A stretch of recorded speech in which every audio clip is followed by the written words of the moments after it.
सबको नमस्कार। मोर पंख इजी हिंदी लर्निंग में आप सभी का स्वागत है। आज के कक्षा में हम लोकगीतों के वाद्य यंत्रों की जानकारी प्राप्त करेंगे। अंदरिकी नमस्कारమండి। ఈ రోజటి తరగతిలో మనం లోక్గీత్ కి సంబంధించినటువంటి వాద్య యంత్రాల గురించి తెలుసుకుందాం। వీడియోని చివరి వరకు చూడండి ఫ్రెండ్స్, మీకు చాలా బాగా నచ్చుతుందని అనుకుంటున్నాను। మా వీడియో గనుక మీకు నచ్చినట్లయితే లైక్ చేసి సబ్స్క్రైబ్ చేసుకొని పక్కనే ఉన్న బెల్ ఐకాన్ని ప్రెస్ చేయండి మా లేటెస్ట్ अपडेट्स కొరకు। आज हम प्रसिद्ध लोकगीत के वाद्य यंत्रों के बारे में जानकारी प्राप्त करेंगे। ఈ రోజటి తరగతిలో మనం ప్రసిద్ధమైన జానపద గేయాలు, లోక్గీత్ అంటే జానపద గేయాలు పాడుతున్నప్పుడు ఉపయోగించే వాద్య యంత్రాల గురించి తెలుసుకుందాం। ముందుగా झांझ। पहले हम झांझ के बारे में जानकारी प्राप्त करेंगे। झांझ यह प्रसिद्ध लोकवाद्य है। गोलाकार, समतल या उत्तलाकार धातु की तस्तरी जैसा ताल वाद्य, जिसे ढोल बजाने की लकड़ी से या इसके जोड़े को एक दूसरे से रगड़ते हुए टकराकर बजाया जाता है। చూడండి, ఇక్కడ కనిపిస్తున్నటువంటి చిత్రాన్ని, వీటినే మనం హిందీలో లోక్గీత్ పాడుతున్నప్పుడు ఉపయోగించే మామూలు సాధారణ పరికరము, వాద్యయంత్రం ఇది। దీన్ని హిందీలో झांझ అని అంటారు। मध्य भाग के गड्ढे के छेद में डोरी लगी रहती है। डोरी में लगे कपड़ों के गुटकों को हाथ में पकड़कर परस्पर आघात करके वादन किया जाता है। कुछ क्षेत्रों में इसे करताल भी कहते हैं। కొన్ని క్షేత్రాలలో దీనిని కరతాళాలు అని కూడా అంటారు। यही लोकगीत गाए समय उपयोग किए गए वाले एक वाद्य यंत्र है, इसे झांझ कहते हैं। इसे ढोलक कहते हैं, దీనిని ढोलक అంటారు। वाद्य यंत्र है, ఇది కూడా ఒక वाद्य यंत्रము। ढोल भारत के बहुत पुराने ताल वाद्य यंत्रों में से है। उत्तर भारत में इसका अधिकतर प्रयोग किया जाता है। ఉత్తర భారతదేశంలో దీన్ని అధికంగా ఉపయోగిస్తుంటారు। లోక్గీత్ పాడడంలో దీనికి ప్రత్యేకమైన పాత్ర, ప్రత్యేకమైన స్థానం కలిగి ఉంది। ढोलकని వాయిస్తూ లోక్గీత్ని పాడుతారు।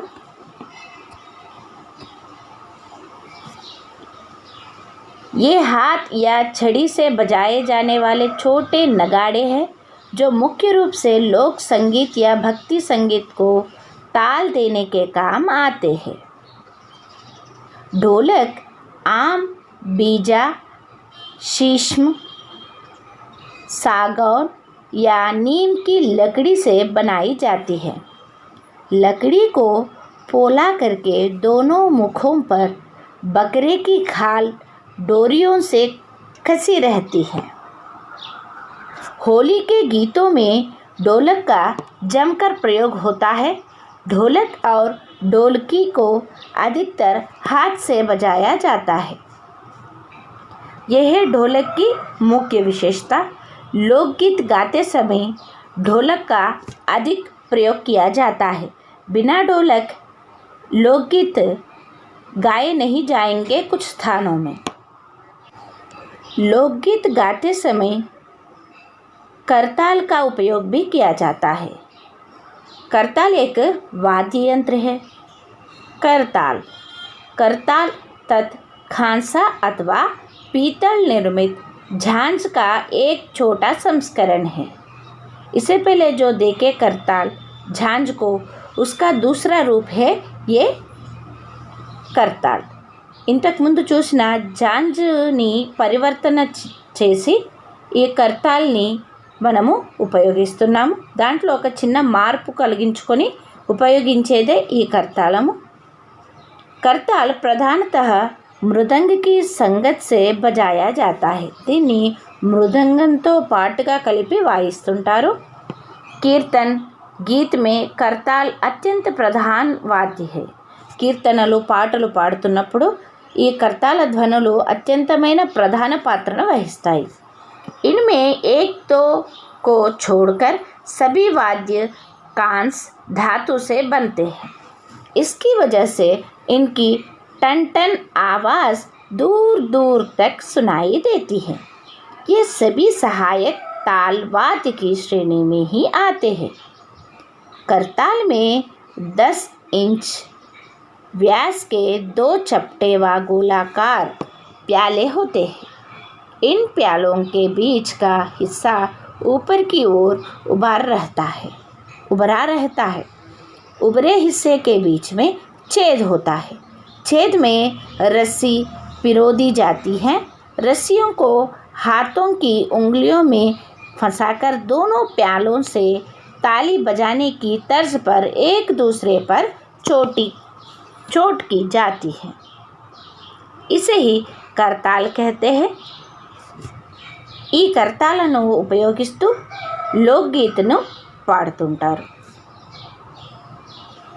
वाद्य यंत्रों में और एक वाद्य यंत्र है बांसुरी.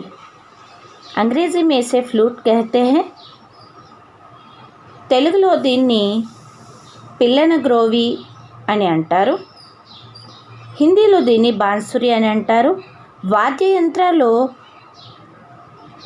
లోక్గీత్ పాడడంలో ఇది ఒక ప్రముఖ వాద్య యంత్రం అని చెప్పుకోవచ్చు.